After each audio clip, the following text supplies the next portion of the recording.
like, Up there, I sir? didn't see the big box. Like, it's weird now. It's way weird. Okay, we'd like to call the meeting to order and thank everybody for coming out, and we'll start the meeting with the pledge. Pledge allegiance to the flag of the United States of America and to the republic for which it stands, one nation, under God, indivisible, with liberty and justice for all.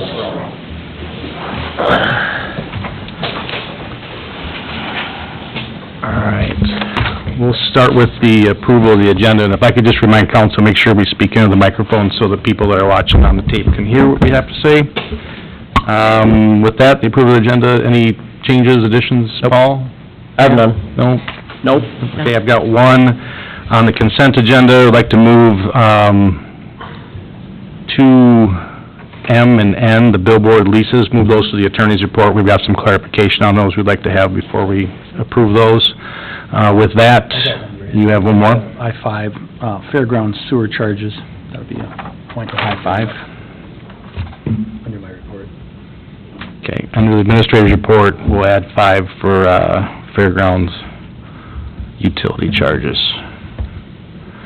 Okay, thanks, Tim. With that, entertain a motion to approve the agenda as changed. I'll make that motion. Thanks, Dan. Do I have a second? I'll second. Thanks, Mel. All in favor? Aye. Opposed? Motion carries. Thank you. On the consent agenda, any questions or comments for administration? Entertain a motion to approve. Make the motion to approve. Thank you, Ryan. Do I have a second? Yeah, I'll second. All right, thanks, Paul. All in favor? Aye. Opposed? Motion carries. Thank you. On to, we don't have any, Mike was here before, public forum. We have one card here. If anybody else has anything for public forum, we will have the public hearings later, but anything for public forum, we do need a card filled out in the back. Mr. Norrie, you've got your 4 minutes. You wanna start that off right now? I do want to start it off right now, yep. Okay. I saw it as item D, I don't know what, did you guys just change the agenda around, or? We're at item D right now. Oh, all right. Yep.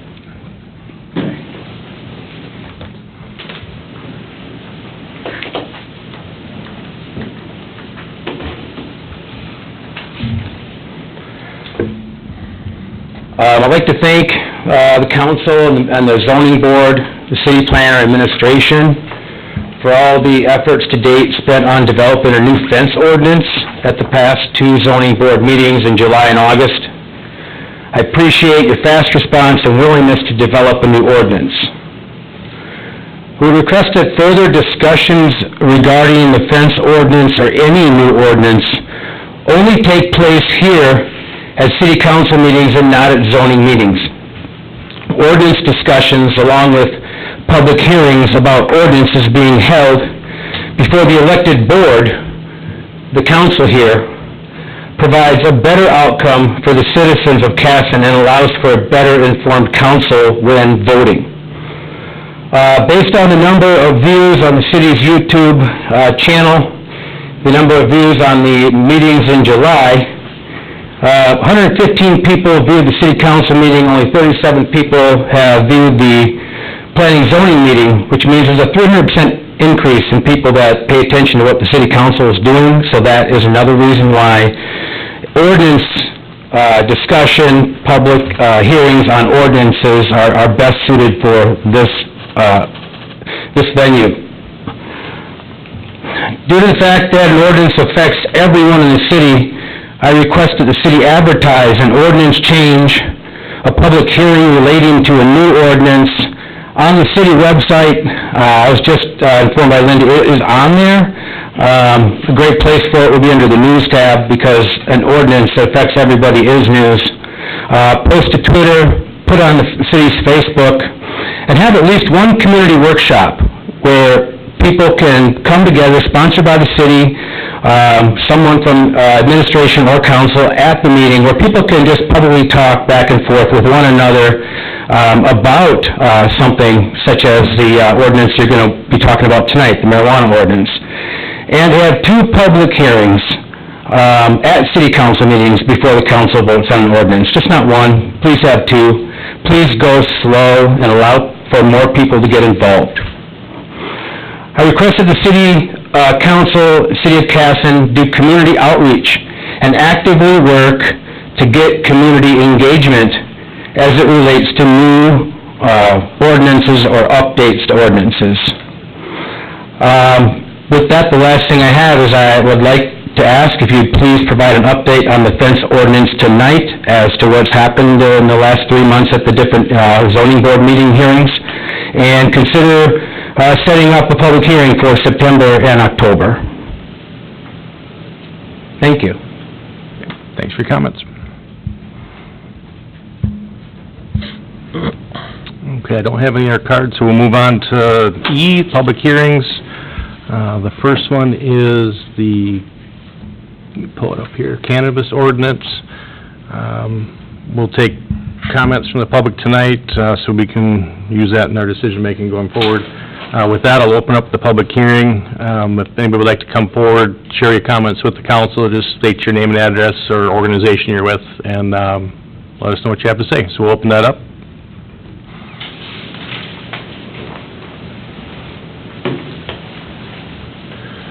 Good evening, Mr. Mayor, City Administration, City Council members.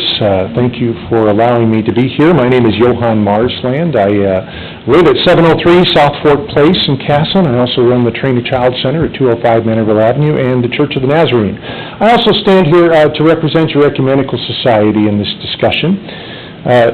My comments will be largely organized to promote the idea of making this ordinance as restrictive as possible. I will begin with a brief personal testimony. When I was a teenager, one of my best friends was exposed to cannabis.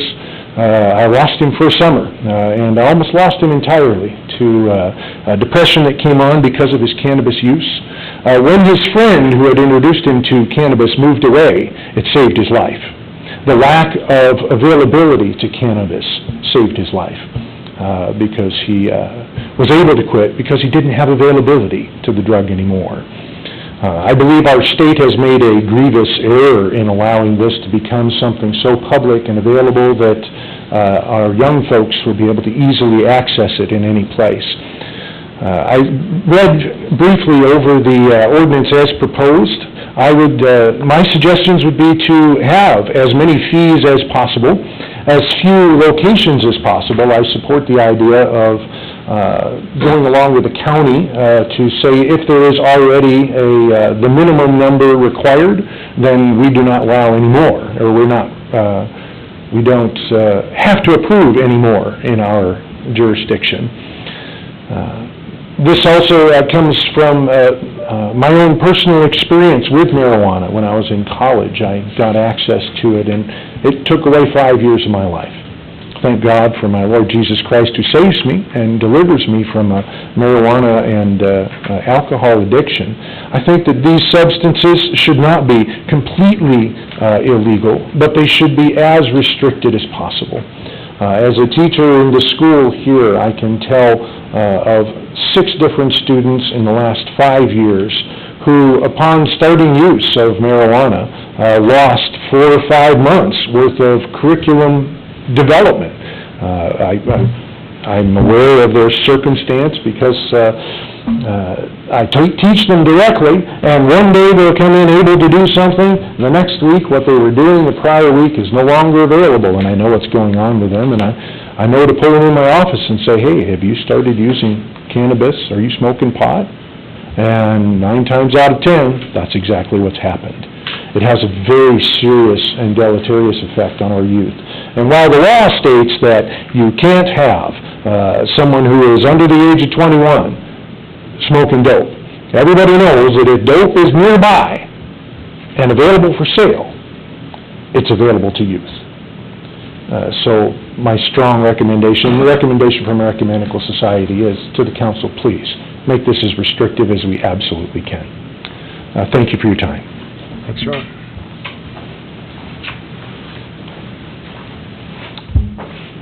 Anyone else? Okay, we'll close the public hearing.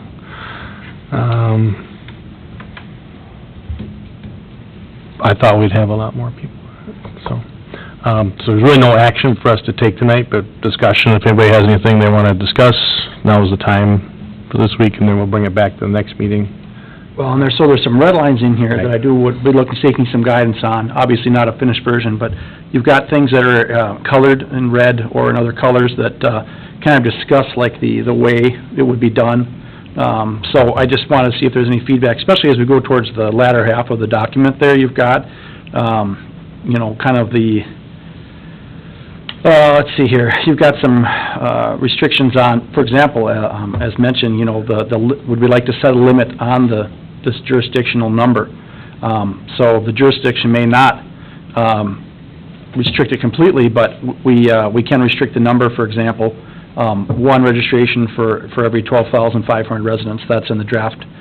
So anyway, that would be something that if you want to have a number set, that's up to the council. So, like I said, think about, I guess I don't need it tonight, but if you have interest on that. And then the other option would be looking at the buffer requirements. You can kind of see in red, kind of talking about the buffer requirements.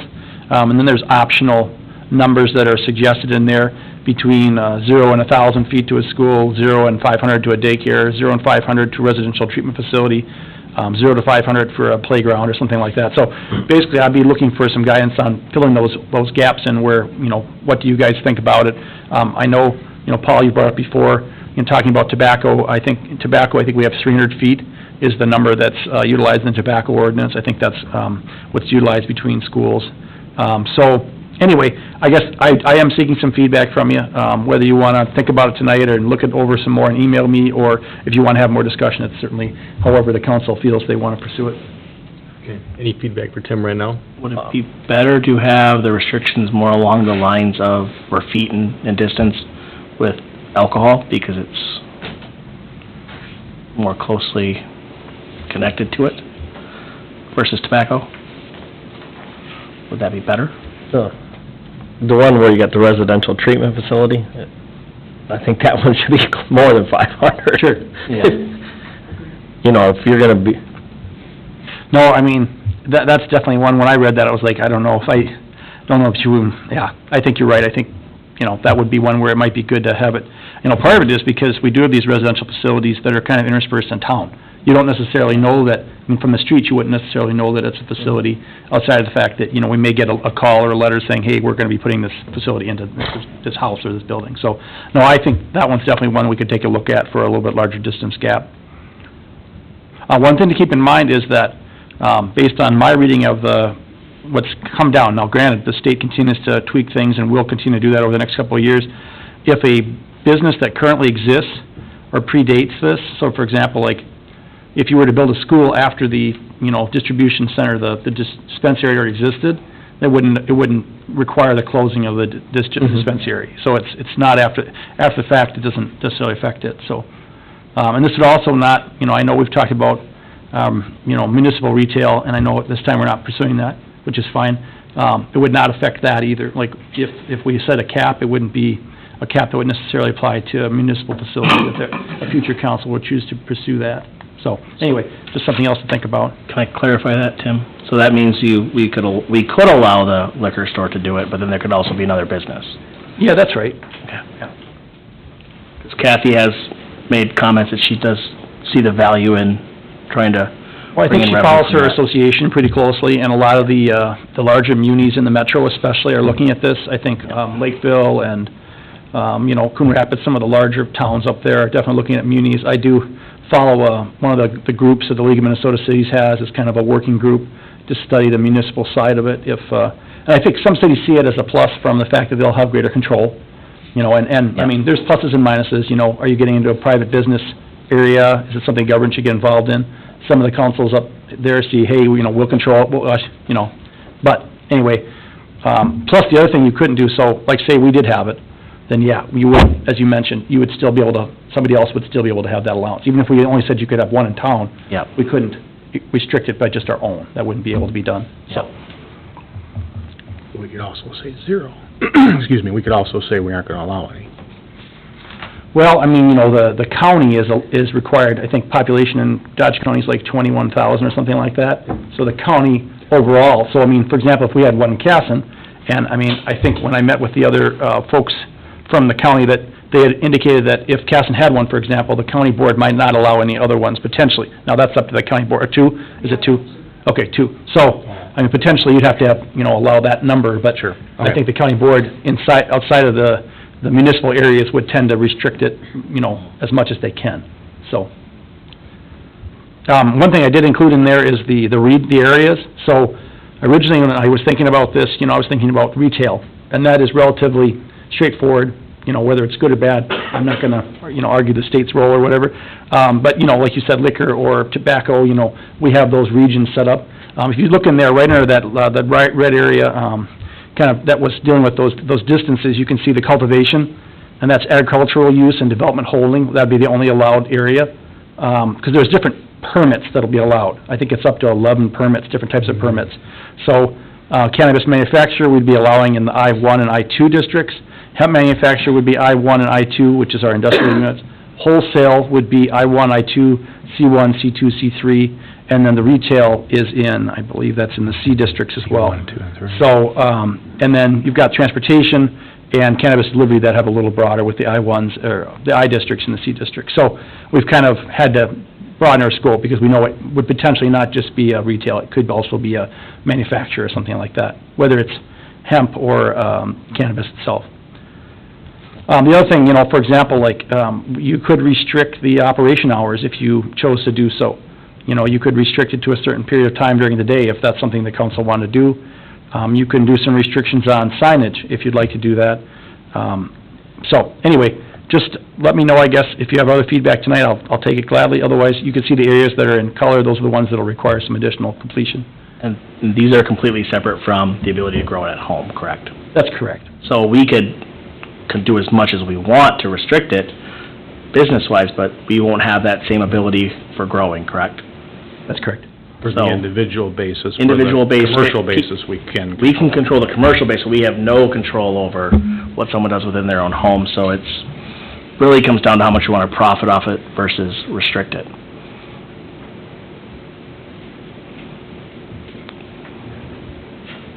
Any other feedback for Tim tonight?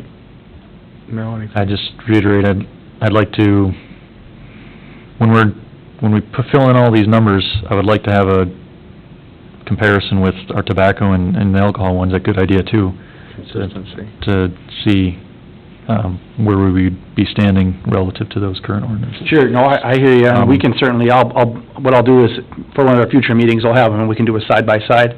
I personally think that some greater restrictions than tobacco or alcohol might be warranted, especially talking about residential treatment centers or, potentially schools.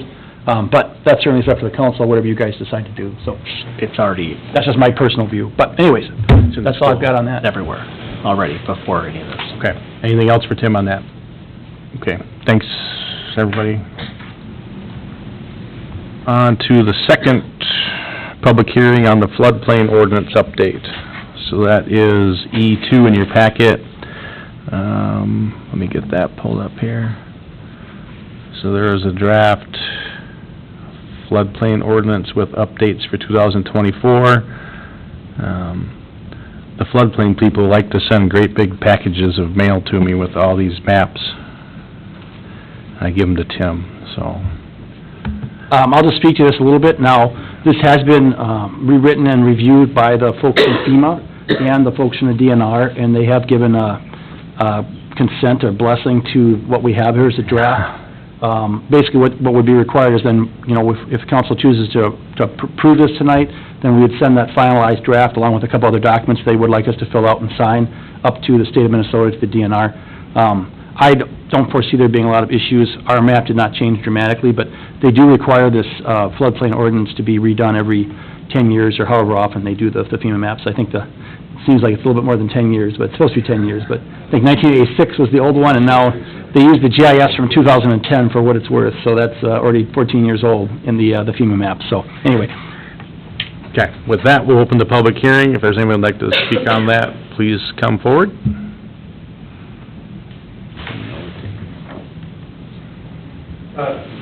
You're the man. I need to reintroduce myself. Now you're okay. Thanks.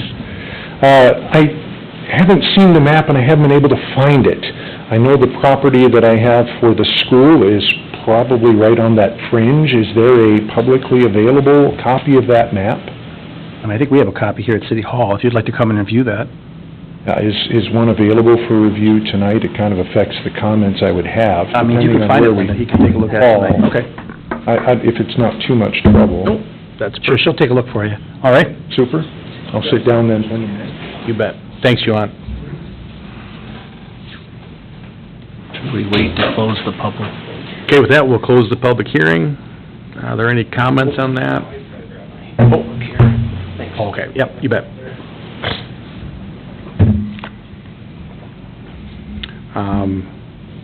Mr. Marsden might have a question on this, so we don't have to take action tonight.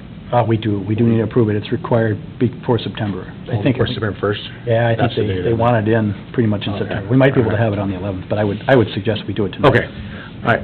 Yep, Any comment that made? yep. Just one comment on that. From what I could tell on the maps, it did not change the elevation of the floodplain. All they did was apply it to the new, more accurate topography based on LiDAR evidently in 2010. So the elevation, I don't think changed, especially across the entire town. So it didn't really change the flood classification, because to determine whether or not in the floodplain or outside the floodplain, you'd have to know that exact elevation and then apply it to your site, because they're just not that accurate, they're just providing more accuracy to the topography. So, if you flooded in 2019, I think that was 1 to 2 feet above the 100-year floodplain, so that's about where the 100-year floodplain is currently. So, just, I don't know if that provides anything. And then if the map still isn't 100% accurate, you'd have to go through a certain process to get it outside of the floodplain if you truly were, so. So, let me make sure I heard you correctly. You said the 2019 flood was 2 feet above the, 100-year, 1 to 2 feet, from what I can tell. and so the ordinance applies, you have to have a structure that is 2 feet above something. I wasn't able to... That likely is the 100-year flood elevation, which is the probability that that flood, hypothetical floods, happens either 1% a year or every 100 year, statistically, right? So if we had something that was over that, then we're statistically more probable than 100-year rain event back in 2019, say 500-year. I don't know what the number would be, but... Can I make a few comments? Yes, sir. Yep, absolutely. My concern would be, our building did not flood in 2019, but the water was right at the threshold, so we're right on that cusp. If we were to want to expand the building, et cetera, please forgive me, I tried to read through the ordinance as quickly as possible. I have not done a deep dive. My understanding would be that we would need to raise any structure that we had there up to that level of the floodplain and then 2 feet above it. Is that what's being changed? No, nothing's being changed from the city's stance. From the city stance, nothing's being No, I mean, changed. FEMA's prescribed that we approve this floodplain as part of their revision of their maps. That's pretty much So you're it. just changing the map, the It's just ordinance our building itself is structures, not anything like changing? that is changing, yeah. Correct, nothing on the building side of it for us is changing. This is just a FEMA requirement that we whenever they send us a map, we have to, I mean, we want people in town to still qualify for flood insurance, and so that's why they require every municipality in the state of Minnesota to approve a new floodplain ordinance when they change the maps. I got you, okay, thank you for the Yeah. clarification. Thank you. all right, thanks. Okay, with that, any other comments, questions?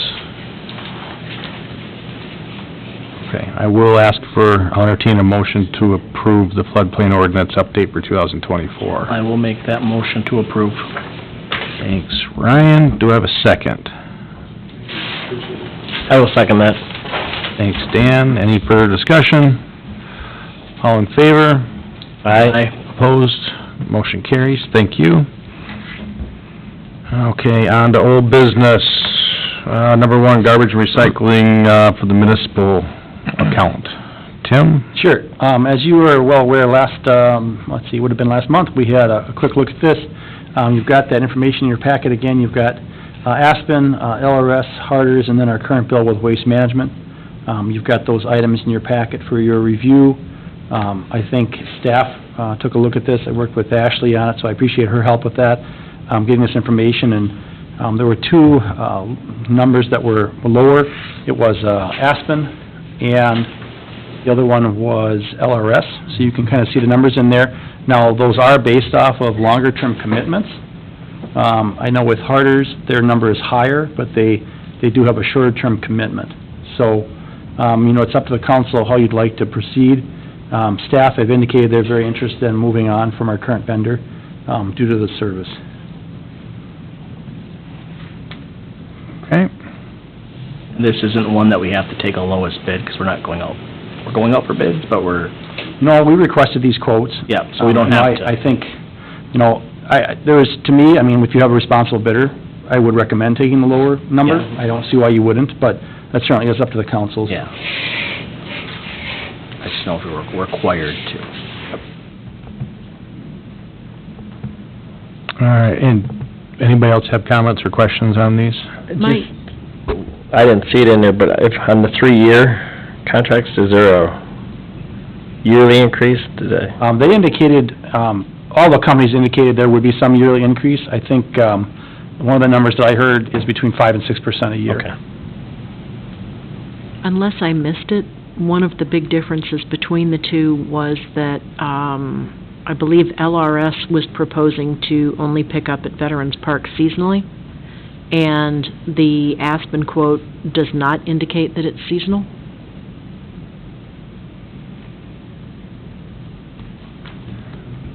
And I don't know how much of a difference that would make to the park's employees.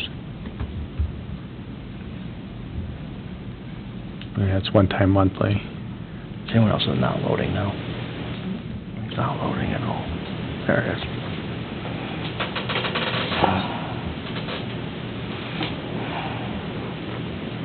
Between May and October. Is there much to empty there in the wintertime? Do you know from park board conversations? Never talked about the level of garbage at the park board in the last 3 years.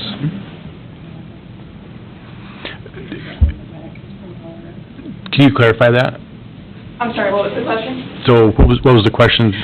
The only difference that I noticed, or a difference that I noticed between Aspen and LRS was that Aspen did not seem to have, a seasonal delineation for pickup at Veterans Park, whereas LRS indicates that it would be, 8-yard dumpster for trash only seasonal from May 1st to October 31st. That was the bid that we were requested to give. We can certainly provide year-round service. That was just the bid we were requested to give. I will note, if you take a look at the bottom of that number, they do have that 31020, will be actually a reduction from the base that's on their total bill for LRS already. Mm-hmm. So I think, when we saw that the bids were, they're apples to apples, Mhm. would be even lower if you saw that reduction of Okay. 320. So that's why, if they remove that from, it would be even lower than the base bid that they put I in. wasn't clear that it No, was, and that's not good included in the question for calculation. clarification, yeah. Okay. I mean, I know talking with, obviously in the wintertime, we don't generate nearly as much garbage because it's just not utilization Mhm. without the pool, and then the summer's when we see most of the special events Right. and parties and things like that, so. Are the concerns that were brought up with our current, collection company, are those concerns going to be gone with these new ones? We anticipate so. Obviously, we can't provide, we spoke with people who use all three of these different companies. I personally use one of them myself. I know I can attest to the service. I think that we've heard a lot of positive things about all three of them. So, to me, I hesitate to make a recommendation, but I think if you have a good, reliable company, and if it isn't a good product, then, we'll deal with that too. But we anticipate it being a large improvement in service, whichever of these we go with. Your questions, comments? Did, Charlie provide a recommendation? Did he have a preference? No, he did not indicate a preference between the vendors. LRS has free delivery drop-off, trying to look through. Did they all have that? Okay. At least I see it on Yeah. the quote. Trying to slide through quick again.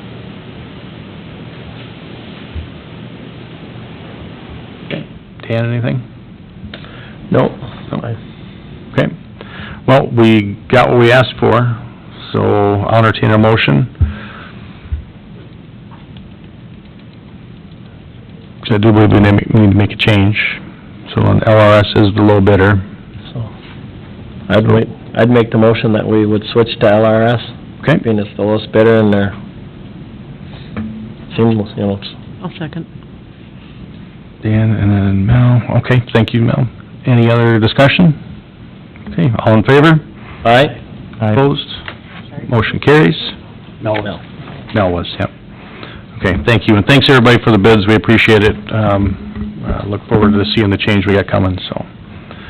We'll go on to G2, Old Business Dodge Center Ambulance Taxing District.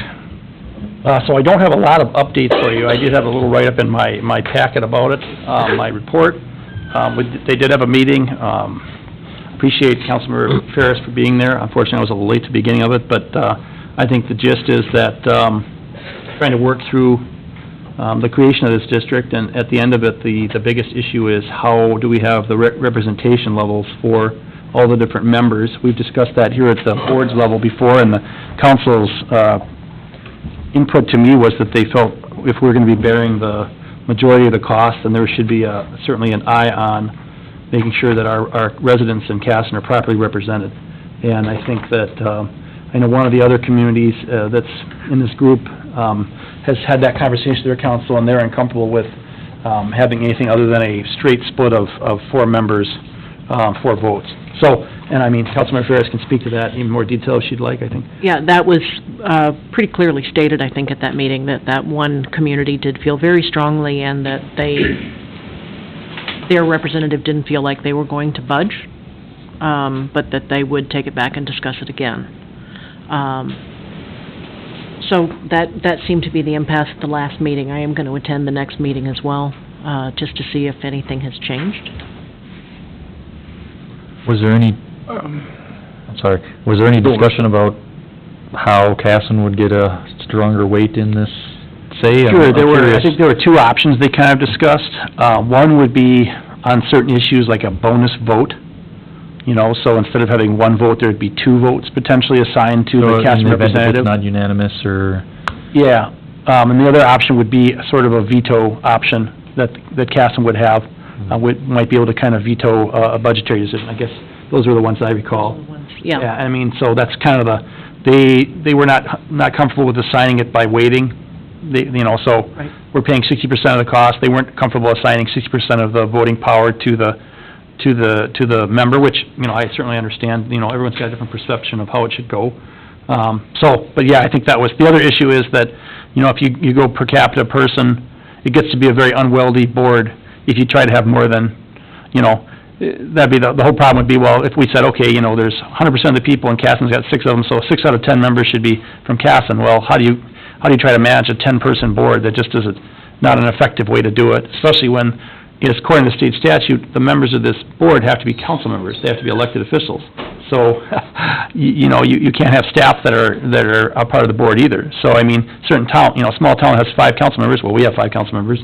We'd be able to have 2. And so that means that with 4 communities, the most you could have would be 8.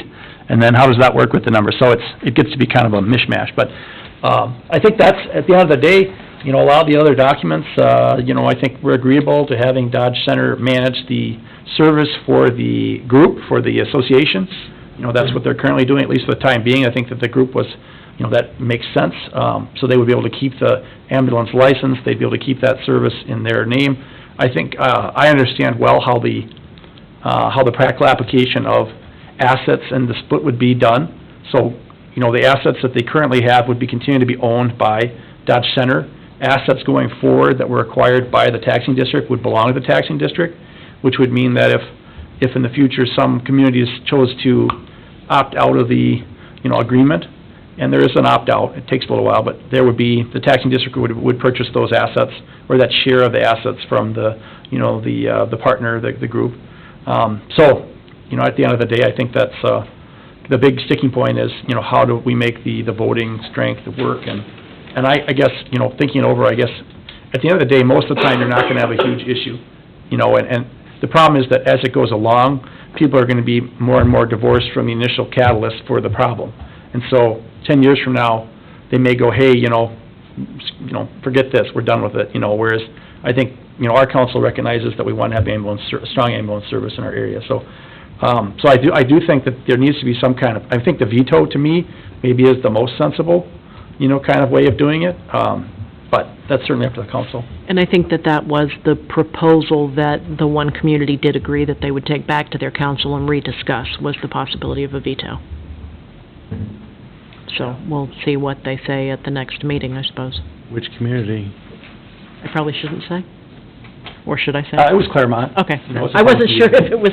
Yeah, no, I mean, it is what it is, and... We have to look at, we have to protect our taxpayers. We're funding the majority of this, but we don't get the majority of the calls. You know, Oh, we do get a majority of the calls. Well, I mean, it just, I don't know. We have to have a little more representation than just 25%. We're in a community with 100 times less than we have as far as population has the same, say, that's just I mean, you have those calcs in your packet, so you have you can see what the costs, there, and Mr. Rubani, maybe I should have asked him before he left tonight, because he helped write up this document, you could see where the costs would be, if they're forecasting a $250,000 cost, Casson would have, just about half of that cost, that we would be potentially bearing. So, I mean, I think that at the end of the day, it is a good, discussion point to be having. My goal would be that this is a capital-only district. I think strongly that that's how it should at least start, because I feel that that's the biggest need for the ambulance service. It's kind of like we do with our township contracts for fire service. We say, hey, we're gonna buy a pumper truck to help cover fires out in the country because, we have water service. We don't necessarily need that, but they do in the townships. And so we let them know ahead of time. We say, hey, it's gonna cost $100,000. We need you to start saving now. So I think there's no reason we can't, use that same model for capital and say, okay, we know that the ambulance costs $500,000. We know that we should be saving X amount for the next 5 years, so you can purchase that. I think that operations, daily operations should largely be supported by their calls. I mean, That's already part of this, right? Because we're only discussing capital. well, I've been discussing capital, and I think that's something we need to make sure is clear from my perspective. But I mean, I'm only one voice. For my one vote, if it's not just capital, I'm out. That would not make sense for the taxpayers. And maybe, I don't know for sure, but maybe, if that's the end result, not trying to be belligerent about this, but we're not gonna see any change at the state level for funding EMS services rurally if the city of Casson subsidizes the rest of the county. Right? So if we, at the end of the day, can't get an agreement that it's capital only with some kind of representation that's fair, whether it's veto power or extra vote, whatever it is, to protect our taxpayers, the answer might be, we're done, you still have to service, you don't have the money, get busy at the state to fund it. But we don't need to subsidize the rest of the county. We can be good neighbors and work together and do all that, which we should all be, but we're not just the cash cow that's just gonna send over a blank check because they decided to do whatever, like the decision that was made a couple of years ago, whatever, when they were gonna buy capital equipment, they spent all their cash on the stuff and had no cash left. Well, when interest rates were at historic lows, made no sense. But if we're gonna be a part of that for capital and can have the input, whoever is gonna be a part of this in the future can at least have the say from our perspective, from our taxpayers, that we believe this is the wisest way. So I'm in 100% on capital only. If it's funding operations, my one vote would be absolutely not. So that's just my opinion. And Dodge Center and Manorville were okay with us having a higher level number of votes? We didn't really get past the fact that Claremont just said no. They're less than 4% of the overall tax capacity. Like, that's... I think Dodge Center was definitely open to continuing the discussions and trying to find a resolution. They'd like to continue the service. Yeah. And they're, I appreciate the mayor there and the council there being, progressive about it and trying to find a way forward. And I think at the end of the day, we're always gonna work with people to try and make a way forward too. But, the feedback from Claremont kind of was a conversation stopper to a certain degree. And I'm guessing Claremont won't want to pay a quarter of it if we all pay 25%. Probably not. Yeah. Well, I mean, if you look at that $250,000 sample, We're at 100. Casson's at $118,000, Claremont's at $6,500. That to me says you should have a little bit more say on how the capital is spent. Not all the say, not the deciding votes, but just a little bit more say. Can this work without Claremont? What's that? Can this work with just Dodge Center, Casson, and Manorville? I mean, obviously, the district could work with, whoever's involved in it, and, but it would just be a matter of, I mean, at the end of the day, you have to think about it, it's a little bit like a school district. Yeah. Whoever's in is gonna be the part of the district, and they're gonna, I don't know how that would work if one of the other entities is not. I mean, one thing that Dodge Center's talked about is, having an alternate rate for areas outside of their taxing district, So I know that and you see on there, the townships are highlighted on that Excel. Yep. So the townships have chosen to participate in a different way. So they're looking at doing a joint powers versus the taxing district, because, the cities had been more interested in doing this taxing district because But I- it's a separate line item, it's a little cleaner on the tax statement, as opposed to us levying $125,000. That seems like something the council's less interested in doing here. I think also there was a legal reason why the townships had to do it differently. And that may be possible, I don't recall. Because some of the townships are bigger than Claremont. Manorville Township is, that's true. Yeah. Yeah, there's a couple that are a little bit bigger, yeah. But suffice to say, I think, at the end of the day, I wish they would be able to get everybody, this is the way they've seen they could get everybody involved contributing to the district, would be, or to the service, through this means. So it's continue the conversation. They're gonna go back and talk with their council, and then They'll have another next meeting, we'll talk about it We do have again. another meeting scheduled in September. If you're interested, let you know. Do you know the date on that yet? Yeah, I think I do. Date and times? Yeah, and It's during the school day. Oh, yeah. It's not my calendar. September 12th, that's right. but I don't, I have 10 a.m., so I believe Yep, it was it's at gonna be 10 a.m. the over in same time. Dodge Center. So if you are interested, let me know, because we can only have 2 council members there unless we post it, which we can post it. We've posted it in the past where we post it and say, hey, they're gonna be attending this, it's not a voting, there's no decision-making, but just let me know so we know if we have to post something, okay? And I am, at this point, planning to attend. All right, well, I got you down then. Okay. Anybody else have anything? I just had a question, like, what's the relationship between the taxing district and the JPA then? 'Cause like, these calculations are assuming that the JPA and the taxing districts are just equally dividing it up by households, but is there gonna be an agreement between the two of them to make sure that Well, my the understanding would be- JPA will take My up? understanding would be that both the taxing district and the joint powers would have agreements with Dodge Center for management of the ambulance service. So that's what binds them together. Okay. So we're covered through the taxing district, and Manorville Township would be covered through the joint powers. So not only would the members of the taxing district have to agree on the capital outlay, but also the JPA representation would have to also agree on the I same? don't know exactly how that would work. That's a good question. I can certainly ask that at the next meeting. Yeah. Because, they would plan, the way I envision it would be they would have their own meetings, I'm sure. The joint powers would have their own meetings. And the taxing district would have their own meetings. And you're right, at the end of the day, that has to be rectified, like, what is the need and how is it gonna be set up? And to be honest with you, I think my whole perspective on this is probably overly complicated, much more than it needs to be. That's what I was thinking. If everybody could just opt into the taxing district, make it like the school district, and say, yep, it's the Dodge County Ambulance District, it would make a ton more sense. For whatever reason, the townships, that's not what they were interested in doing, which, that's their prerogative, they're elected officials too, so. But I'll be glad to bring that up and ask at the next meeting for sure. Okay, thank And I you. was wrong, the meeting is the 19th. 19th, okay. Oh. Because it looks like the cities have got 78% of the households. Okay, so the 19th, 10 a.m. in Dodge Center. Can you make it, let Tim know? Yeah, Oh, that's you're already planning on attending? Okay. I'll check my calendar.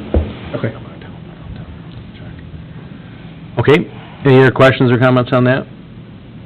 All right, we'll move on to new business. Each one's council salary discussions. It's that time of the year where typically, in the past, if someone wants to take a look at those salaries, that's when the council's done it, before an election. They don't take effect until after elections. So included in your package, you've got the ordinance from back in 2020, which was the last time, so you've got the current wages in there, and then you've got a potential change to it. You'll note that the numbers are higher in that second document. Part of the reason is that would eliminate the remuneration for meetings. So you would just have a monthly per diem, basically, or not per diem, obviously, it's a day, per month, whatever you do is the Latin for that one. So anyways, I'm open to whatever changes you want to make. If you'd like to make no changes, that's your prerogative. I know we had a council member ask about it, so that's why we put it on the agenda we're talking about tonight. So it takes out that $35 per meeting That's for right. additional It'll just meetings. be a flat monthly, fee. Yep. And is that roughly, what's proposed is roughly equivalent to what it is now with the meeting? I think it's, if you, Depends on depending on how many the meetings you person. attend. Right.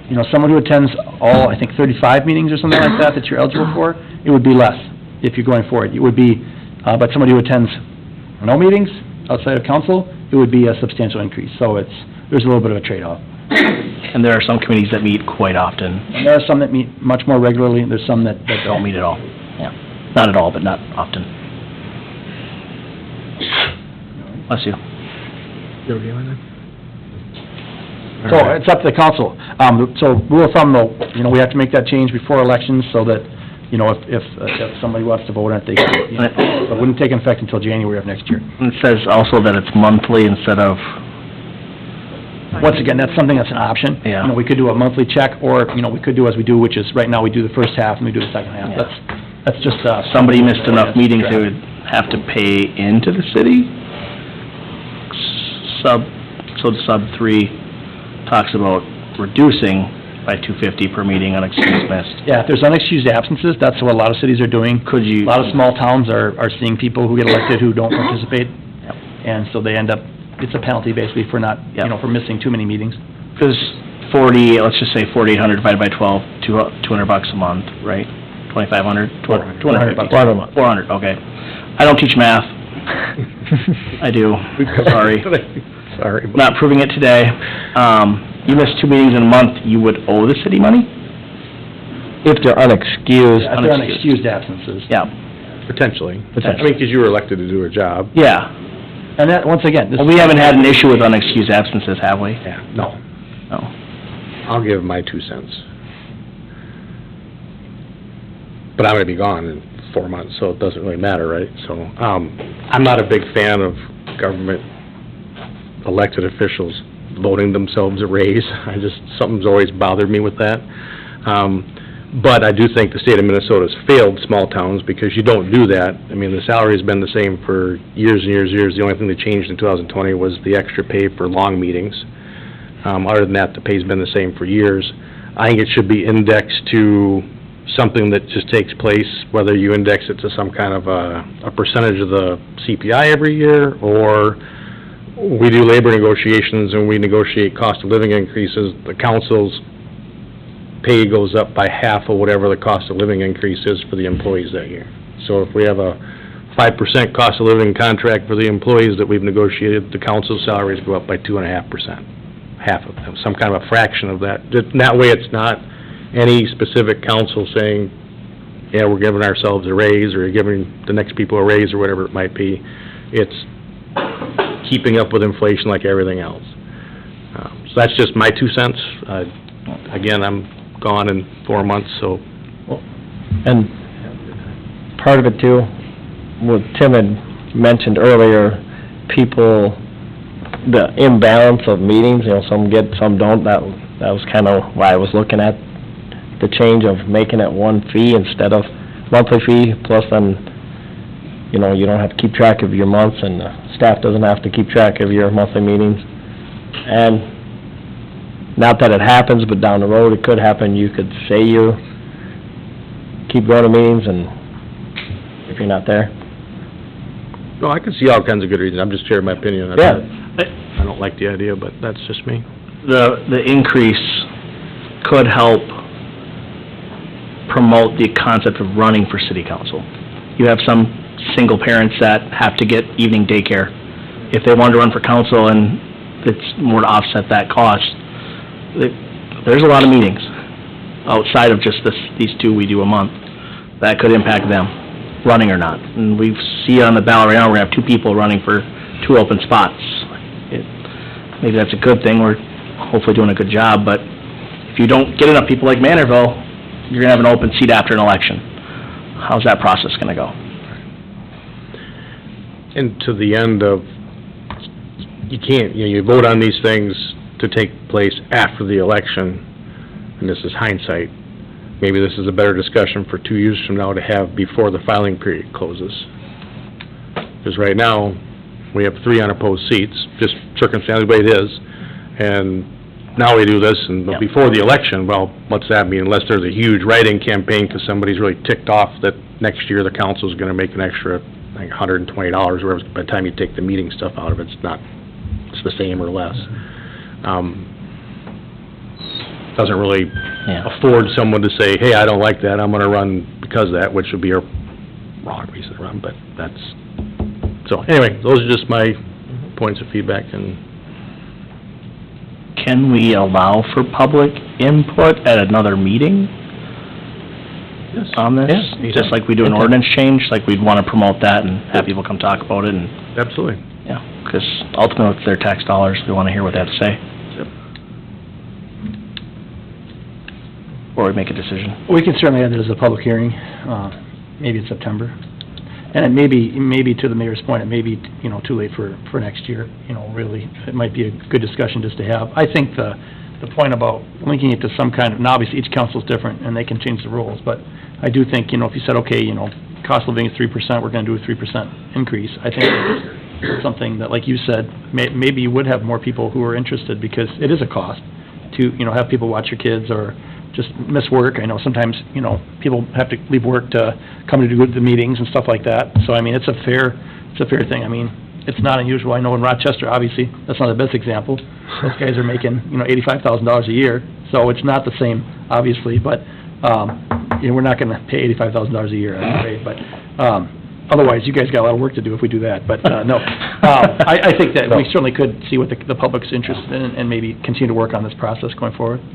I don't think, I see for myself, I didn't run for the dollar value I ran to support our city, so I don't think that is an issue. And I agree with that 100%, especially in a small town. Yep. The salary needs to be able to compensate people for their time, because you do have expenses of being here, missing work, childcare, whatever it might be, and compensate for your time. I get it, but yet, I would hope that most people that run are running because they wanna be involved in the community and try to make it better for everybody going forward. And keeping the salary low, I think, does that. Higher salaries, then you get maybe folks running just because, hey, what, the extra salary. So, I think it's a good conversation, but I think we should see what the public has to say and keep going forward. All right, thank you very much. Sorry? Hey, did you have anything? You were looking at me, I didn't know if you had. I agree mostly with what you said. Okay. I think simplifying it would be nice too. Yeah. The per meeting thing, not really a big fan of that, but. Agreed. Yeah, well, I think there's definitely some changes that can be made, and I do think that over time, because the $4,000 mayor salary and the $3,000 council salary, that's been that way for at least 12 years? At least. You mean separated by that much? No, Just no, the base pay. The dollar amount, the base pay. Oh, no, that was 2020. Before that, it was less. I thought all of 2020 was just changing $25 for meetings over 4 hours. Oh, I think the four's That's what it been, I think the four, the whole 8,000, Three. it has to have been a long time then. Yeah. because 8 years I've been here, it's been 4. Only other thought on this is, have we looked at other cities comparable in size and tax base to say, hey, this is what their council does? Because I was in Manorville, and Manorville was not much less than what we, and I didn't bring this up, this was not my idea in any way, but it was, Manorville is fairly close to us already, and they're 1,000 people to I our, can go and see if I can get some Six. information on that for you. It's good information, and let's see what the people have to say. yeah, definitely, yes. Okay, does that sound fair? Yes. everybody? Okay. All right, on to the next one, the Midway 2024 expense, Skipped one. MOE. I just wanted to get this in your hands so you can see kind of year-to-date. So obviously, Mr. Rubani presented tonight. At our next meeting in September, we'll have a preliminary budget for everybody. You can kind of see where the expenses are, and I will tell you, expenses come in chunks. One thing you'll see on there is administration. Insurance number is pretty high if you look at that. And the reason that's high is because the insurance amount was been paid, and it was paid through that line item. It hasn't been broke out into the other general fund accounts yet. so that number will change as the journal entries are made in the software, but, they have to run it through someplace to see that. So the other item is the support letter from the state, so you can see there that where our library is well supported compared to what is required there. So, just keep that in the back of your minds. We will be looking at, budgets, September, I believe that's the 11th. We'll have budgets that night, and then, the meeting on the 25th would be when we'd set our preliminary levy for 2025. Okay, so the 11th meeting, we'll go over it for the first time, so you'll have that in the packet. Yeah, and I That do would be- think, I'm trying on doing something a little different this year, where I may have some of the department heads come and present a little bit, especially the park and rec and streets budget. Obviously, I mean, the general fund is the big budget that we do a tax levy for, so that's the one that's mostly affected as opposed to some of the other ones. And I know that, like at the park and rec meeting last week, there are a lot of things going on in park and rec, a lot of bigger ticket items. The Veterans Memorial, that preliminary estimate on that is over $200,000. We're planning on doing that park modular, that's gonna be $80,000 to $100,000. So I think that, having, Ben and possibly Charlie here to talk about their budget and why they're asking for what they're asking would be helpful. I don't know, possibly have the police come, if Josh is here anyways, maybe he might be interested in presenting. He's got, a couple different items. And I know that Joe, with the fire department, has got a request in for a, sort of a salary increase, so it might be good for him to talk to that directly as opposed to me trying to explain it all. So I think we're planning on possibly having some of the department heads here, just so you can answer questions with them at the next meeting. Perfect. I think kind of target's been 6% or less. So anybody that has a 6% or more ask should be here to defend their ask. I think that different years, different years, different fund balances, or, do a park modular that's $80,000 or $100,000, you've gotta try and do things that are nice for the community too, so. Oh, no, I get that, but thanks for having them come in. Yeah, that sounds good. I think it'll be really good. Good. Number 3, flail mower quotes. Included in there, you have a quote for a flail mower. This is, something that the, streets department, rather the parks department and streets would be using, the staff would be staffing it from those departments, but the expenditure is actually out of the stormwater fund. We had a flail mower, it burned out in 2022, I believe, so the last 2 years, we've been utilizing kind of the mowers that we have to try and get it. What this is most useful for is for getting ponds and going on hillsides. So, for example, like, where Massing Creek comes in under Highway 57, that area along there that the city mows, they're requesting we get this. We're gonna try and step up our grubbing and mowing of the ponds over the next 2 years as well, so they'd like to get this out. As I said, it's not an expense that's, coming out of general fund, it's coming out of the storm fund. So, knowing the storm fund's gonna get hit pretty hard for debt service, seems like a good year to use it cash to buy that. So, you've got 2 quotes in there, and we would recommend going with the low quote. Okay. Any questions for Tim on that? Yeah, the areas that would be served by this, how often do they get mowed? Typically 2 or 3 times a year, and some of the ponds probably a little bit less than that. We'd like to step up that amount. Is this something where it might make sense for you just rent one, rent a mower? We talked about that. I think later this fall, we'll have a larger mowing discussion, and maybe we can talk about it more, but based on the costs that we saw for what it would be rental, potentially looking at $10,000 just for renting, it seemed like in the length of time that we would possibly own the mower, it made more sense to acquire it as an asset. And we are adding more ponds as we develop. That's true too. And the There's 3 by my, there's 3 a block the from me. new, development to the northwest will have a couple more ponds up there as well, Yes. so. Yes, there are a lot of ponds. Is there any chance that, we can make an agreement with the county to have them do a couple pond mowing for us, rather than us buying equipment that they probably already have?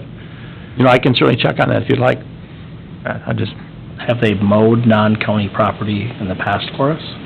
Not that I know of. They've been receptive to putting benches in their properties from us, so I don't know. I'm just not too keen on spending, $35,000 on something we're gonna use. 30. Oh, I was looking at this John Deere one, sorry. On something that we use maybe 3 times a year. When, if there's other options out there, we can maybe save that. But Does Manorville own their own? I'm just thinking of the joint ventures, the school really wouldn't have any use for it because they don't have any ponds. But They have the between tree Manorville- line. They have tree line, but they have their own mower for that. What I can do is, obviously, we'll go back, and I don't expect the price to increase dramatically, in 2 weeks. So, that's something, if Ben's gonna be here presenting his budget to us anyways, certainly a good question. I can task him with going out and checking with Manorville and checking with county if there's anything that they could do. Yeah, I'd like, And then we could maybe reconsider this on the 11th of September. How long did the last one last? Do we know how long they used it for? I have no idea. Maybe have them tell us that, so we can... Sure, he might rent it for either, We're gonna rent might for be able to find $10,000 out, a so, year yeah. versus own one for $35 over the same amount of time. Okay. Okay, thank you. can I backtrack a little bit to H2? Yes. I wanna just get some clarity on some of these things from Tim. You went over the insurance, and it sounded like you said, the insurance was paid across the whole city, is that right? But Yep. it really needs to be divided up yet amongst all the different departments, and that's why that number is so negative? That's right, that's why the number's high for, Okay. For the administration. So these other ones that I highlighted in here, we got some engineering fees that are showing up, and should I assume that those also should kind of be applied to something else? We've got, I assume, bonding that's... Yeah, potentially some of those areas are funding that in the short term until we do a financing, that's right. Right, yeah, so I'm seeing the paved streets are, 300,000, was spent versus 190 budget for the whole year. That's right. There's a couple instances of that, okay. And then, just lastly, at the very last totals, we obviously spent more than 50%. I assume that's typical? Which line are you looking at, Paul? Very last total expenses, we spent 2.47 to date, and our remaining is 2.15 to date, right? Yeah, so a lot of those expenses, like, for example, insurance, that comes at the beginning of the year. So obviously, that's So we're a little- front-loaded. we're front-loaded? Yeah, it's front-loaded. You make one payment on our League of Minnesota Insurance Trust, whether it's workers' comp or it's the property casualty, all comes due in the first half of the year, so Okay, so it's typical that in the second half of the year, our expenses are a little lower that's typical, yes. overall? That's right. Okay, thank you, that's what I thought. Perfect. Thank you. Anything else before we move on? Okay. Administrator's report? All right, a couple items here. I'll just go through, budget preparation, talked a little bit about that, so as I said, we'll have some departments head, I think, on the 11th.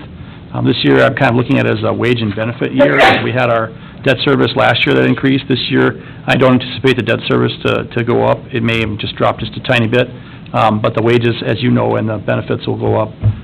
So we're hoping for a 10% healthcare increase, and council's aware of where the union contracts are as well. So, cannabis, we talked about cannabis regulations, the states continue to have more information on that.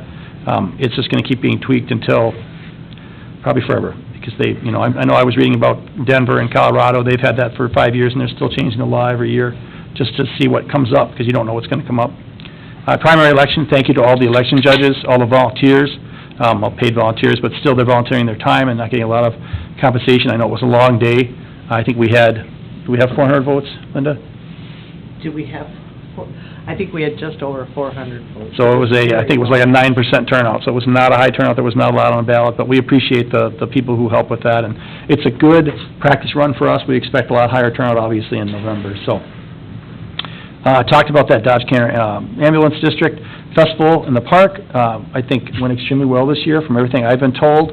Obviously, there was a few things that can be tweaked every year, but we have great volunteers for that. We want to thank them for helping out with that, and I know my daughter enjoyed the music and the cheese curds and the donuts, and a lot of the positives in the parade was wonderful, so thanks to them.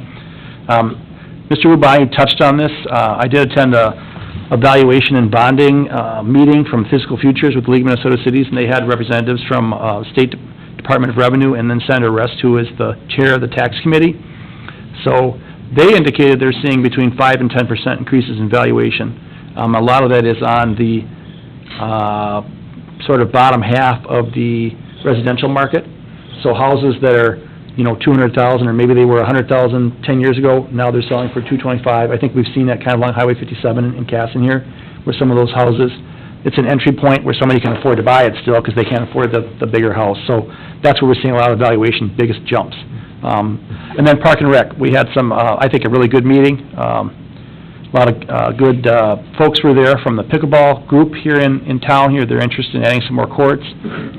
So obviously, we'll be taking a look at that. It's not currently programmed in to the budget, because it is a pretty expensive, ad. It was about $55,000 back in 2022 with that one court that was put in Lyons. Also, we're 3 or 4 of the new modular. We're looking at purchasing that ahead, so we'll be budgeting some money in the '25 budget for that, but we possibly be buying it this year, because they do go up about 5 to 7% each year in cost, the modulars do. So, then they have that Veterans Memorial, which, they had a booth at the, Festival in the Park, so really interesting project. We've got some good people, good volunteers who are working on that committee, and we're doing some fundraising. Aquatic Center is close to the season, so we had a good season overall. Obviously, we had, the activity pool was a little cooler than some folks would have liked. We're gonna be doing some preventive maintenance on the other heating elements in the other pool, just to make sure, and that'll be an area we'll be focusing on for the next couple of months. So those are the updates I've got there, and then I've got some other things, but any questions on my report? Thank you. Okay. If you go down, then you'll take a look in your package, you can see there's information regarding that decertification of that TIF. So this TIF is, it's been completed. They paid off the amount that was promised to them through the property taxes. So we're asking council to approve this resolution with the decertification of Tax Increment Financing District 115. It's the Prairie Meadows Tax Increment Financing District. Questions on that? All right, entertain a motion to approve. Make the motion to approve. Ryan, do I have a second? I'll second. Thanks, Mel. All in favor? Aye. Opposed? Motion carries. Thank you. Okay. Next down, I have a little update for you on allergic service territory. So you can see that agreement in your packet. We've, come to some terms with the folks from Excel, basically looking for approval to acquire those areas. Now, the way that most of this will work is that we're requiring them now, which is nice because we can lock in that price, because every time Excel raises their rates, it's a higher accrual for them. So if we can lock in that price now, even if the area doesn't have any houses, then we're at that price point, which is good. What'll happen is, for example, in the northwest area, north of, for example, your area, across the street there, of course, of Wilkers, as those houses get built, as those meters start turning, that's when we would actually physically acquire the meters, so the residences. So, for example, say, he's gonna build 15 houses in the first year. When those are built, then we acquire them at that point, instead of having a big capital outlay right up at the top. So, we're looking at that, basically with an Excel. You can see that the areas are mostly on the north side. You've got the Schutte property, the Oscar Meadows property, Zed, and the Holy Family Catholic Church are also included, as well as small areas in the southwest part of where the cemetery is, and kind of along that the township road there. So, basically, I'm just looking for approval from council to proceed with executing this service territory acquisition. Perfect. It's good that we can lock that rate in. So, thank you. Any other comments or questions for Tim on that? What is this gonna cost us? Like, I'm looking at this and everything seems to be variable, so. Well, that's true. It is, everything is variable. It's based on the lost revenues for Excel. So, for example, where they have more infrastructure, the acquisition cost is higher. So where they don't have any infrastructure, the acquisition cost is lower.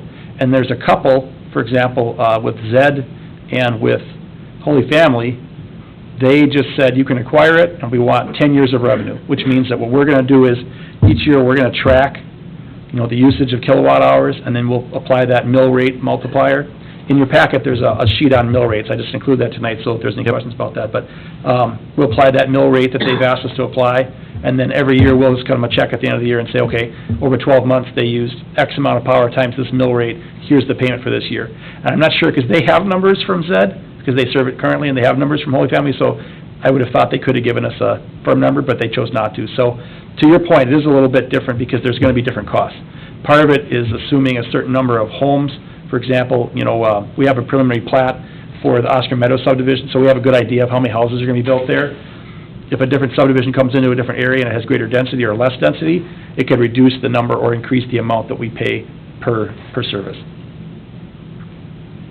Is everything based upon like 10 years of revenues then? That's right, that's how it's done. So does that mean that we'll be providing the service but for 10 years, it's just a wash for us? No, we would, so what we'd end up doing in some cases, for example, like with Holy Family, we'll be seeing what their actuals are, applying that mill rate, and that'll come out of our margin. So, for example, if we're charging 12 cents and the mill rate's 4, and our costs are 6, then we'll still have a 2% margin on that customer. Okay. In some cases, we'll buy it outright. So if I know that Tony Bigelow is building 15 houses, we'll get a check ready for whatever the mill rate that they're asking for times that 10 years of use, and we'll just buy those outright and be done with it. Okay, and you've gone through each one of these and looked at that That's right. lump sum versus yearly Yeah, and versus... for us, And the nice thing is that we don't have to do lump sum right away. The electric because fund obviously has plenty of money. Well, that's the thing, is if we did all this lump sum, it would be a mess. It would be it would be a big hit to our books. But because it's gonna be spread out over time, it'll be a little easier. But that is one thing to keep in mind for next year, when we start negotiations. I know you got the email from one of the residents down in South Fork. So People's Co-op owns that area, and we'll be looking at acquiring that. Now, that will be a substantial, because that will be, 400 customers that are already existing, that they'll be asking us for a mill rate on, which means that we'll have some kind of multiplier that we'll have to try and figure out what the cost will be, and it could be quite substantial. Okay. So yeah, that's a good point to keep in mind for next year. Won't affect us as much this year. The only ones we're looking at really acquiring as they're built, but when we already acquire existing customers, it does cost more. Yep, understood. Thanks, Paul. Anybody else have questions, comments? Okay, I'll entertain a motion. I'll make the motion to approve. Thanks, Dan. Is there a second? I'll second. Thanks, Paul. All in favor? Opposed? Motion carries. Thank you. Number 3. Sure, you've got another item in here that's a large ticket item. Now, these are items that I like to bring to council just so you can be aware. The sewer plant is looking at a large upgrade of their software, their SCADA system, modernization. They have some systems that are starting to fail. So we're looking at about almost $62,000 there for improvements to that, basically replacing a large number of panels in their SCADA system, upgrading their control panels. So I'm looking for approval.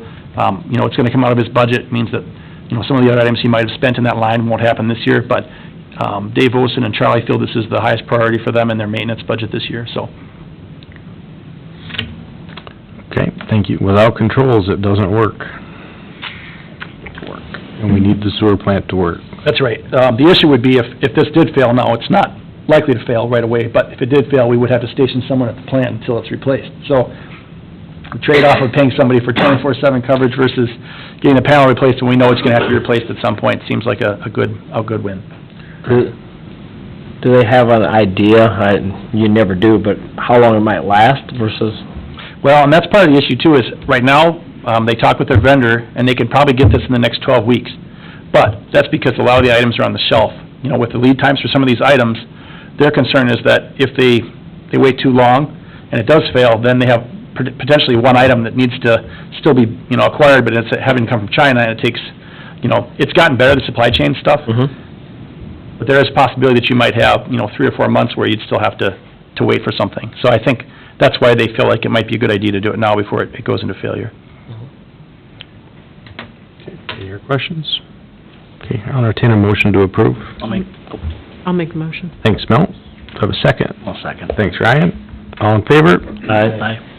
Opposed? Motion carries. Thank you. Number 4, market value trends. So this is just, I did, as I said, I attended that Department of Revenue presentation, and I asked them to send me that, so I'm sharing it with you. So, to Mr. Hubani's point earlier during the work session, you can see kind of what the trends are for the whole state, what the Department of Revenue is seeing. So that's just informational for your own, to see kind of where it's at. Okay, thank you. And then we added number 5, the fairground utility. That's right. So this is an interesting one. I got quite a call from Duke Harbaugh, who is the Facilities and Maintenance Director there at Dodge County. They got their first bill for water and sewer at the fairgrounds from the fair, and I think there's a little sticker shock for them. So they are asking if we can take a look at, and Duke was very good about it. He's a good guy, but he said, we're charging him sewer. They said, well, a lot of that water, in his estimation, is going on the ground. A lot of it's used for animals and, in the barns and things like that. And so he's looking at, especially at the sewer, if the city would consider some sort of other arrangement with the sewer numbers. or a different meter on the outside water, like we do at home. Mm-hmm. But I did bring it up, I said, we can split metering, I think, Or we could do something with the sewer if we don't take the ice out of the arena for the fair. yeah, I mean, I'm looking for feedback tonight, because I didn't, promise him anything like that, but I mean, he's interested in seeing what the city is, if the city's willing to. Because anybody else that runs outside water, if they don't want to pay the extra sewer charge, does have the extra meter, That's true. which is a monthly fee to remind them of that, and it's a different cost for that water, but... And he already asked to take the ice out a week earlier for a powerlifting competition, correct? That's fine, but we could entertain something for this year as part of our I think exception he's policy. looking for an immediate relief, and then They got I a think lot that of we would buildings want that to are probably do served some by other water, things. though. Like, I think are they gonna metering put would be a good, second just for our meter? purposes, because if there is water going down the sewer, we should be charging for that because we're treating it, Oh, absolutely. right? I mean, so if there's a way for them to do some different metering to the 4-H barns, that they know that water's being fed to animals, Is there a or, way to meter their sewer? ooh, I don't know. The way we meter it is through the water usage, there isn't really a Yeah, sewer meter right. per se. They got so many buildings, that just seems not very feasible to actually just put in 2 meters and somehow divert all their water to... There's Sewer. not that many that are using sewer, is there? I mean, you've got the toilet building, you've got the, I think you said Or there were maybe 6 bathrooms on the fairgrounds now with the addition of the new building. we've got, the 4-H building has a kitchen sink, or has sinks. You've got the bathroom building, Grandstand has, grandstand, and the new building. the new building. And then if they're using the ice arena for that. So they'd have to And the reroute arena. plumbing to all of these places, so that one's on the meter that's getting sewer and one's not. That seems... They could have multiple meters too for the officers. Yeah, it just Randy, seems did you a have- little bit... Yeah, generally reasonable on at a home. a gravity sewer, we don't, it's really hard to meter that, other than like in our trunk line, so it'd be almost impossible, other than they do have a lift station, that it drains back to the fairgrounds and they pump it up to our sewer. So we could look at potentially metering that lift station, because pumps water, and then we either measure the water or the runtime of the pump. So it's something, let me look into that. I'm not sure how much the fairground runs to that, but I can do a little research and we can circle back.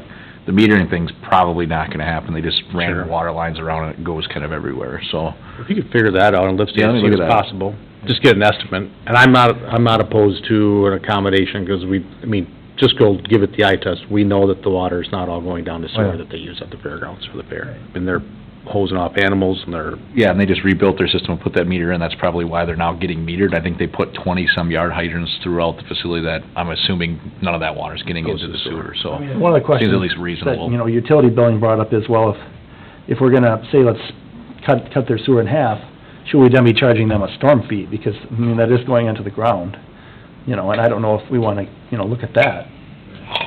So, anyway, I'll work with Duke and see if we can come up with something that works for this year, and then if I can work with Brandon, that's good feedback, and we'll see if we can come up with a little bit better number.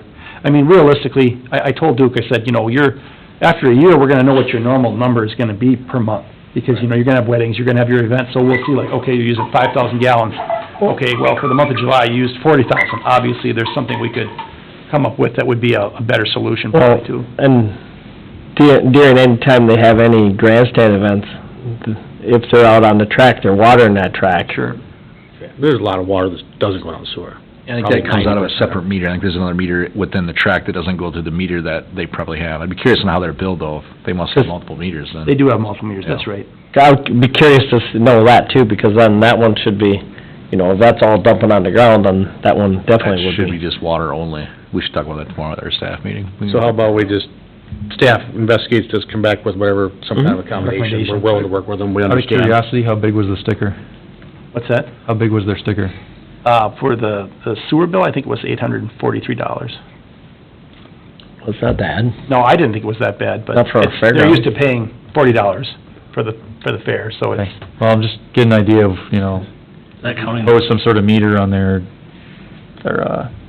lift station, the cost of that versus what they might potentially be saving there, so. sure.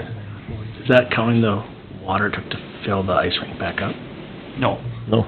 That has a separate meter there. if you- Well, so I mean, then that bill would actually be from June, so it wouldn't even include the entire fair. Right. So he's gonna get another bill, and that's probably why he called.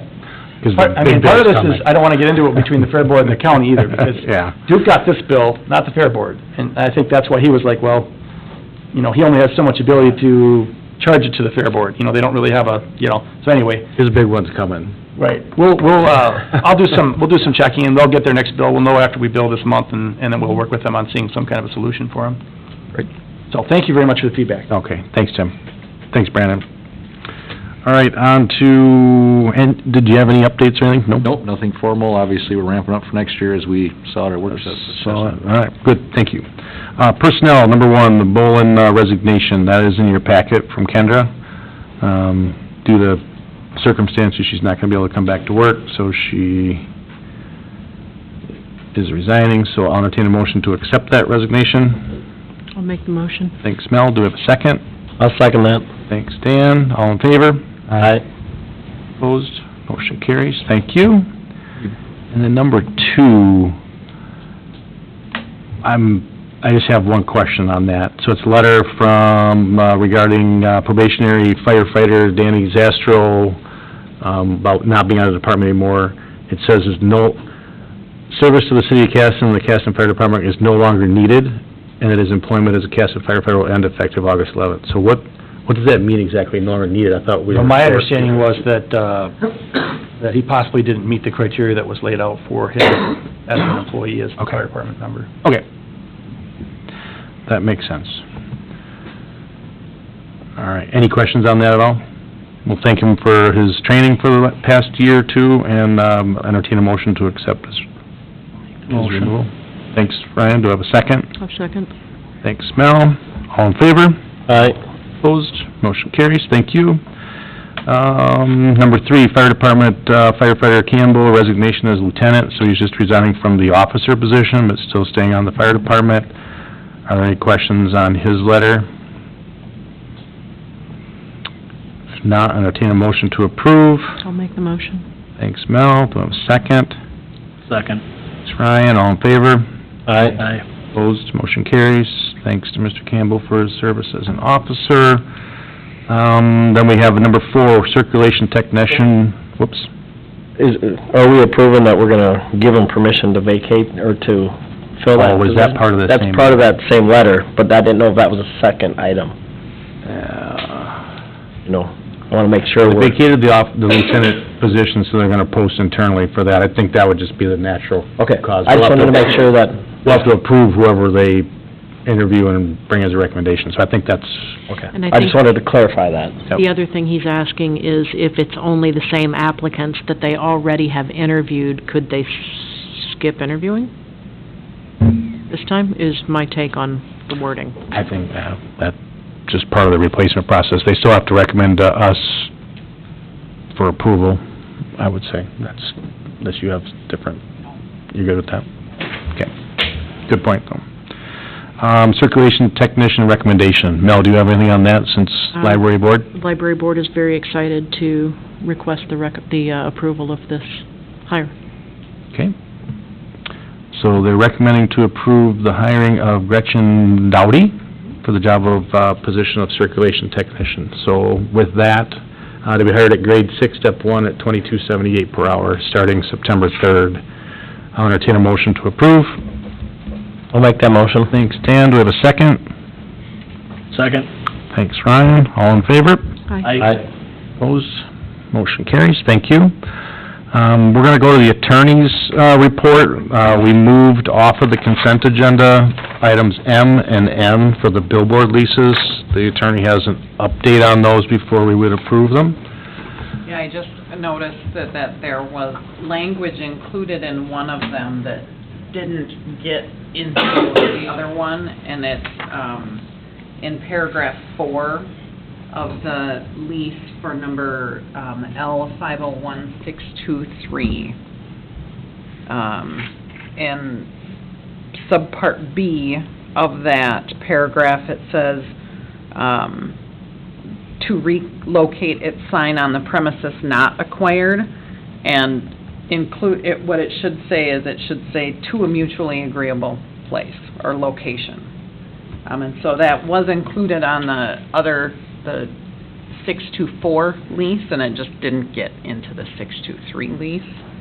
I think there's a representative here from Regan who can speak to that, if that's, acceptable? Yes, that's, more than likely, that's probably a Scribner's, mistake, and we'd be glad to correct that. Okay, very good. Perfect, thank you. That was it. That's Okay. all I... Perfect. Are there any questions on those leases? We've had that discussion before. So I'll entertain a motion to approve both leases with the correction made in the 623 contract. Make the motion to approve. Thanks, Ryan. Do we have a second? I'll second. Thanks, Mel. All in favor? Aye. Opposed? Motion carries. Thank you. Any let's talk about any questions on correspondence that anybody has before we go to the closed session? Okay. With that, we're gonna go to a closed session to discuss union negotiations. Those will be recorded. We will open the meeting back up afterwards, take any action that would be necessary. If you'd like to stay for when we open the meeting back up, you can either wait outside, or we can show you a different place in City Hall to wait, and we can come fetch you after that. So with that, we're gonna close the regular meeting for now and convene with our closed session. Oh, it's a long one today.